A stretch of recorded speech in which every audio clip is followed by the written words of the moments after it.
Welcome everybody, it's Lewpac here with another Albion Online build spotlight tutorial video. First, let me just apologise for the lack of video updates over the weekend. I've had a really busy one in real life as well, but also I've been doing a lot of behind the scenes stuff for the stream and the YouTube. I've been reading through all of your comments and stuff like that, trying to reply to as many people as possible. And a lot of people were asking things like, oh, can you have pop-ups for the weapons when you talk about them, and can you show footage of this when you talk about this? A lot of the time we're using stock footage and stuff in the videos, and I was like, damn, that's a lot of hard work to do all this. And then I thought, nah, you know, I want my production value to be as high as possible, so I am working hard behind the scenes to get like loads of overlay stuff, add-ons, things that can pop up in the videos, stuff like that. So hopefully in the next week or so you should see the knock-on effect of the time spent. Also had like real life things as well going on. As is tradition, I don't do a whole lot of gaming at the weekend, so there's that too. Anyway, on with the video, and today's build spotlight is a very devastating cloth range DPS build using the one-handed Xbow, and we're giving this build the title the Explosive Xbow because that's what it does. It just absolutely explodes people. So first we should probably take a look at the core weapon. So we do have the light crossbow, and you'll notice because it is a one-handed crossbow you do get an offhand. There are two choices when it comes to the offhand in my opinion. The main one that everybody's using is the face breaker, which offers some protection, but it also offers some damage output buffs as well. So it's kind of 50-50 defense and damage output. If you're feeling particularly brave though, you can swap it for the crypt candle, or the suicide candle as I like to affectionately call it, because it actually adds a lot of damage but lowers your defenses, which can mean if you do get focus fired by something nasty, you just go bye-byes. But one of the things you'll notice about this build is there's actually quite a lot of potential item swaps depending on the comp you're facing. This is primarily a 5v5 build. You'll see a lot of it in the GVG scene at the moment. It's very popular. That said, of course, it still can work in the open world. Shout out to my boy Elliot Gardner, who you'll often see me rolling around with. He actually 1v1s quite a lot of people with this in the open world because he sort of pretends to be helpless. They try and gank him and then he blows them up. It's not very good for chasing people in the open world, but if you're fighting them, it does a hell of a lot of damage. So let's take a look at the core abilities then. In the Q slot, everybody's using Explosive Bolt, which is a targeted area of effect attack that just, if you're using, as I am, quick cast, it just fires at your mouse pointer. It's a little bit of a stand time before you cast it, but as you can see, it does a reasonable amount of damage. However, when you are fighting against opponents, they are going to be moving. So you're going to have to learn to kind of read their movement a little bit if you want to be hitting them with those bolts. Otherwise, you're not going to get as much effectiveness. If the enemy are clumping, for example, for a rampant staff, then it's very effective, of course, because they're all going to be grouped up. You'll be hitting explosive bolts. You'll not just be hitting the guy you're aiming at, but you'll be hitting all of his friends too. Now, the next two abilities, the W ability and the ultimate, are the ones that pair together really nicely. So first is Sunder Shot. Now, this is a channeled build-up or a cast time, which then applies an armor debuff to your target. Now, the debuff is based on how much HP the enemy has. So the higher their HP, the more stacks of the debuff they get. A full health target will get a very large debuff, and a low health target will get a smaller one. This isn't to say that it's worthless when they're low health. It still is an armor reduction and a magic resist reduction, which is super good. And you're going to want to be pairing this with Explosive Shot. You'll notice that Sunder actually has half the cooldown, or just under half the cooldown of Explosive Shot. So don't be afraid to re-Sunder in between explosive shots, especially if your teammates are focusing on something. It's always good to debuff the focus target. So obviously we want to Sunder them, and then we want to hit them with our Exploding Shot. Now, Exploding Shot, it fires a small projectile that does a tiny bit of damage and places a bomb on the target. After a few seconds, the bomb will explode, doing a large amount of damage, and in fact hitting anybody in an AoE around the target. So these aren't huge AoEs with this crossbow, but enemies that are clumping together are going to take huge damage.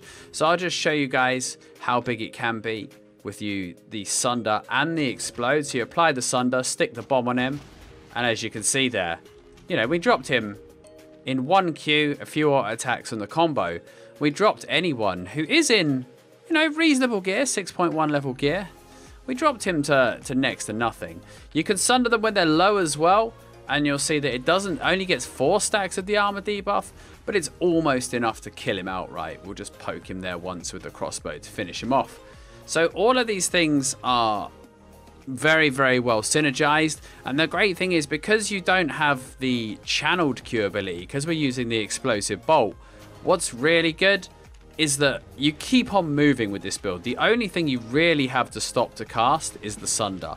The Sunder's got the longest cast time, but we do actually reduce that slightly with our food if you choose to use the omelets. I'm actually using the Dead Water Eel Stew now, but if you do use the omelet, which a lot of people are using, it brings down your cast time on the Sunder.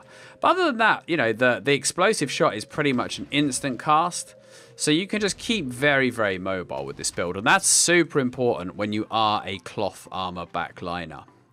So next up, we'll talk about the armor. The head slot is the most interesting for this build, in my opinion, because you've got Purge Helmet or Fiend's Cowl, which a lot of people are using as the default. Now, this is generally the go-to in 5v5s, because currently there's a lot of things that are worth purging. The Purge Helmet just removes any positive status effects on the enemy, so if they use something like Retaliation there, you just purge it off them, and it's very, very handy. That said, you might occasionally be in a situation where there's nothing worth purging on the enemy, and that opens up a lot of options in my opinion. The 3 main ones that I like are the Druid Cowl for the Circle of Inspiration. This will restore energy in an AoE to your friends for 5 seconds, which is very, very good for long sustained fights. The other option, if you want to go super, super offensive, is the Cultist Cowl. This is where you can put Inner Corruption on somebody, and every time they attack or use an ability, they'll actually take damage, and this lasts for 7 seconds. So if you put this on somebody and they're doing a load of attacks at you, I'll just get him to attack here, then they're actually going to start taking damage themselves. Like, so you put the Inner Corruption on, and you can see he's actually doing more damage to himself than he is to me there, which is kind of nice. The final option, of course, is the opposite. Instead of going super, super aggressive, you can go super, super defensive, and the Ice Block Helm. And with the current sort of divey backline meta, I honestly don't think Ice Block is that bad of an ability. It's not the strongest by any means, don't get me wrong, but it's really, really not that bad. If you are getting dove by like a double tank, double bruiser comp, and they're just killing you instantly, then perhaps that is the way to go. For the chest piece, by default, some people are using Cleric's Robe, or most people I would say are using Cleric's Robe, with that 3 seconds of invulnerability on Everlasting Spirit. It's very, very nice for getting yourself out of a pickle. I've also been experimenting with the Cultist Robe, which I kind of like. It is vulnerable to being interrupted by things like Cartwheel and stuff like that, but it does render you immune to all physical damage as well as restoring your health and mana. So when somebody's attacking you, it's super, super good, providing they can't interrupt you. If the enemy has a lot of interrupts, then the Levitate will just simply not be that effective. You're possibly better with Frost Shield, or as we said, the Cleric Robe with Everlasting Spirit. For the boot selection, I really like the Cleric Sandals at the moment.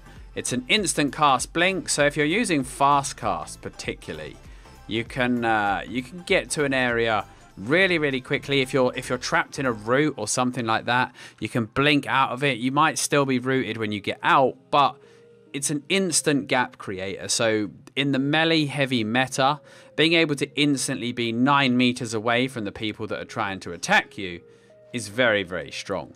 You will want to always try and go max distance. The cooldown is 20 seconds, so you're probably looking at about 16 with your average sort of food.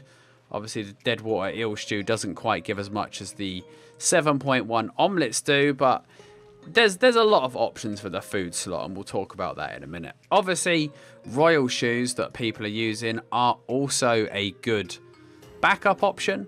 Evasive jump is never a bad skill. Same range, same cooldown, long iframe. The problem with evasive jump versus blink, though, is you have a travel time to get to your location, and that while you're traveling, that gives the people trying to catch you, they know the direction you're going, and they can already start to chase you because they'll see you in the air. Whereas when you blink, you're just instantly going to be where you want to be, and they have to react and you're already gone, and potentially running even further. So both have their pros and cons. Obviously, with the blink, you won't disjoint projectiles or go invincible, so you do have to bear that in mind. So if there's things like pyroblasts or even explosive shots on the other team, you possibly don't want to be blinking. You might want the invulnerability from royal shoes to pair with the invulnerability on your cleric's robe, so you can stop those abilities altogether. Poisons are the offensive option for potions. Obviously, poisoning the sundered target further reduces their resistance, does some damage as well, and so it increases the output of your exploding shot. Defensively, you probably still want to use Gigantophies until the nerf hits and lowers their duration. They're a pretty good defensive choice. Food-wise, I think the two possible choices here are Dead Water Eel Stew, which does cooldown reduction and plus damage, which is both things that you're going to really, really want with this build. The other option is the straight old omelette. This build doesn't suffer too much with energy problems, so the fish omelet's not that necessary, but a regular omelette gives you a faster cast speed on your sunder, which is super, super good, as well as big cooldown reductions. I think for me though, Dead Water Eel Stew just peaks it because that extra damage is super cool. And yeah, I mean, I've been playing this a little bit. I haven't got it to a massively high level. I don't even have Noise Eraser, but I've been having tremendous fun with it, just blowing people up from 100 to 0 very, very quickly, and using the utility of the chest and head slots to sort of get a read of my opponents and change it up as I want. Check it out, guys. See what you think. Give it a try in arenas, and you might fall in love with this really, really explosive crossbow build. Right, thank you for watching, guys. Don't forget you can like and subscribe the video, and leave a comment below if you like the build or if there's any builds you'd like me to check out in the future. Maybe even share me your own builds and I can try them out for a few hours and see what I think.